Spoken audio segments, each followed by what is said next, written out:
Hello everybody, welcome back to the channel. I haven't done a subscriber portfolio review in a while, so I asked on the Discord if anybody wanted me to go over their portfolio in today's episode, and our good friend Jackpots stepped up and sent in his portfolio. Jackpot's a good friend, a great contributing member on the Discord, so again, kudos to him for sharing his portfolio. Also, I'm sure Jackpot will be in the comments section, so leave any questions for him down there. And you, yes you, do you want me to go over your portfolio? Message me anywhere, contact me, email me, whatever. Leave a comment and I'll contact you if you want your portfolio shared. It would mean a lot. I love going over these portfolios. I'll go over, critique anything if I can, make suggestions. I'll do all that good stuff. If you're new here, my name's Ryan. I'm 16 years old. I do dividend growth investment with long term.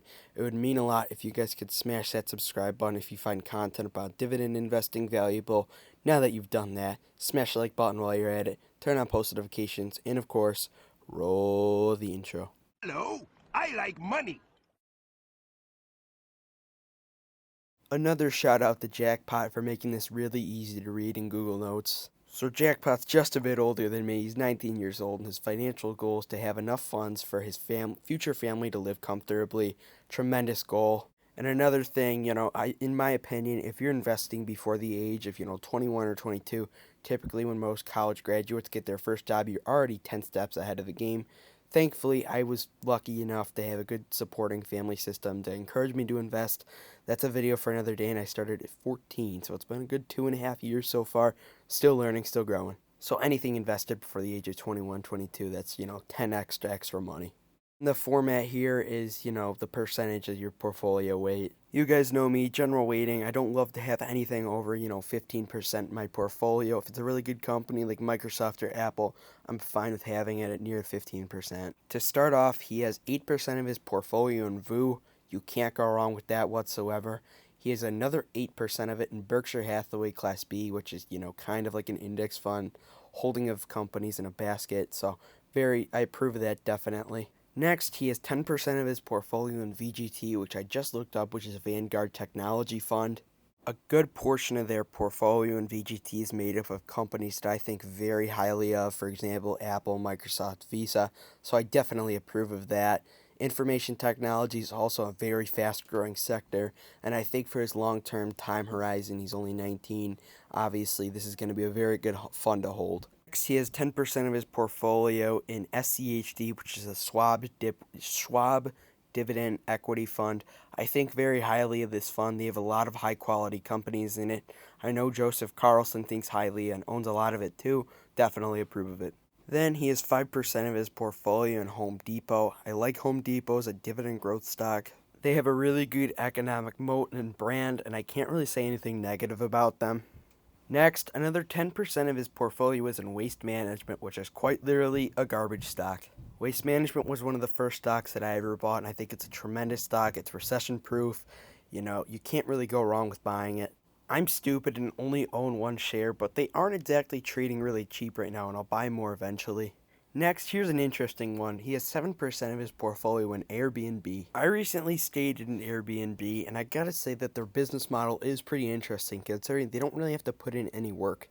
Airbnb is kind of in a slump right now with their stock price. It's down a lot, so I'm curious to hear when he bought this. If he bought it recently, I'm fine with it, but he bought it from IPO, I pray for him. But I know Jackpot's a long-term focused investor, and I think that Airbnb over the long run should be fine with their business model. Next, he has 4% of his portfolio in Lockheed Martin. This is a stock that I eventually want to get. I don't have any urgency right now since it's gone up a ton because of the Russia-Ukraine situation. Next, he has 10% of his portfolio in the semiconductor stock AMD. See, the semiconductor industry is a growing industry, and AMD doesn't pay a dividend yet. Over the last year, they're down 20%, but over the last 5 years, they're quite literally up 500%. As I mentioned earlier, the semiconductor industry has a lot of shortage right now, and it's one of the fastest growing industries right now. Personally, I'm in Intel because of their dividend growth and share buybacks, and I think that it's at a cheap valuation. But I think it'll be interesting to see how Intel will fare with AMD and NVIDIA. Right now, I don't own any NVIDIA and AMD because I am invested in Intel, and I'm recently learning more about the semiconductor industry. I am a fan of CEO Pat Gelsinger of Intel, though, and I think that he should have a good plan to get Intel back into the spotlight, so to say. Next, he owns 10% of his portfolio in Apple. Apple, everybody knows that has been watching me. I love Apple so much. They're my second favorite company behind Microsoft, and you can't go wrong. Next, he owns 8% of his portfolio in Nvidia, so obviously he's heavily invested into the semiconductor industry with those holdings and the VGT holding. Next, he owns 2% of his portfolio in Chevron. Obviously, Chevron's been on a crazy price, increase with gas prices recently, so it's curious to see if maybe he's trimmed down on that recently. He has 2% of his portfolio in Iron Mountain Incorporated.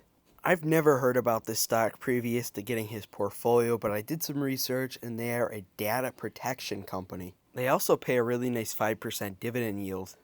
I don't think it would be really smart for me to say anything about it since I don't fully understand the company. Then finally, he has 6% of his portfolio in SWBI. They are currently trading at around $13 and at a 52-week low. SWBI basically makes, accessories for weapons. Yeah, I don't want to get demonetized here, but you know what I mean. I'd have to assume that the stock is down because of recent events and, political figures against weapons. But I think that whenever politics are involved with the stocks and companies that I own, it's never a good ingredient for success. So this is definitely going to be more of a riskier play over time.